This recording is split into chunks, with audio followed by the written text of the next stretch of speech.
Assalamualaikum warahmatullahi wabarakatuh. Perkenalkan, nama saya Rizka Wulandari dari Prodi Sistem Informasi Universitas Buana Perjuangan Karawang. Kali ini saya akan menjelaskan tentang COVID-5 di dalam mata kuliah Audit Sistem Informasi. Pertama-tama, kalian harus tahu terlebih dahulu COVID-5 itu apa.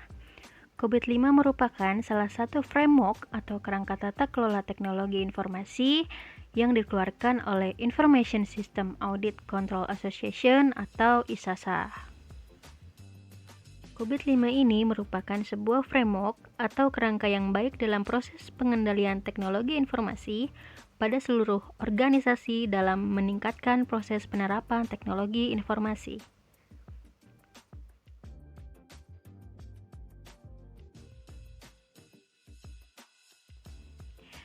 Di dalam COVID-5 terdapat 5 prinsip. Yang pertama, pemenuhan kebutuhan stakeholder. Jadi, COVID-5 ini terdiri atas proses-proses dan enabler untuk mendukung penciptaan nilai bisnis melalui penerapan teknologi informasi. Jadi, sebuah perusahaan dapat menyesuaikan COVID-5 dengan konteks perusahaan tersebut. Yang kedua, melindungi titik-titik penting perusahaan.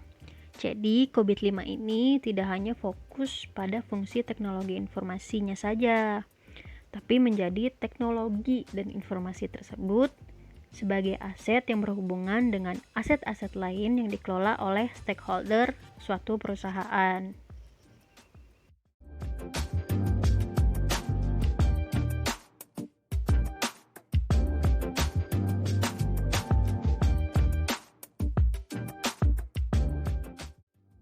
Yang ketiga, penggunaan sebuah framework terintegrasi. Jadi COVID-5 ini sepadan dengan standar-standar terkait yang biasanya memberi panduan untuk sebagian dari aktivitas teknologi informasi. Yang keempat, memungkinkan pendekatan secara holistik. Maksudnya, governance dan manajemen teknologi informasi perusahaan yang efektif dan efisien membutuhkan pendekatan yang bersifat menyeluruh. Misalnya, mempertimbangkan komponen-komponen yang saling berinteraksi. Jadi, sekumpulan enabler untuk mendukung suatu implementasi governance dan manajemen sistem IT perusahaan dengan secara komprehensif. Lalu yang kelima, memisahkan tata kelola dengan manajemen. Jadi, COVID-5 ini memberikan pemisah yang jelas antara manajemen dan governance. Kedua hal ini meliputi aktivitas yang berbeda, membutuhkan struktur organisasi yang berbeda dan melayani tujuan yang berbeda. Governance ini memastikan kebutuhan, kondisi, dan pilihan dari stakeholder yang dievaluasi untuk menentukan objektif dari perusahaan yang akan disepakati untuk dicapai. Nah, kalau manajemen itu meliputi aktivitas merencanakan, membangun, menjalankan, dan memonitor aktivitas yang diselaraskan dengan arahan yang ditetapkan oleh suatu organisasi governance untuk mencapai objektif dari perusahaan. Di dalam COVID-5 sendiri, itu memiliki 5 domain yang terdiri menjadi government dan manajemen. Bisa dilihat perbedaannya bahwa keduanya sama-sama penting, seperti yang tadi saya bilang.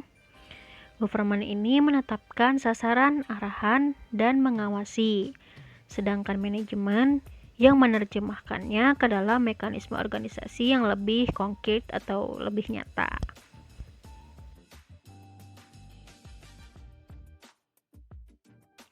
COVID-5 ini juga bermanfaat bagi sebuah informasi. Informasi adalah sumber daya kunci bagi semua perusahaan. Diciptakan, digunakan, disimpan, ditampilkan, dan dihancurkan dengan menggunakan teknologi sebagai pemeran kuncinya.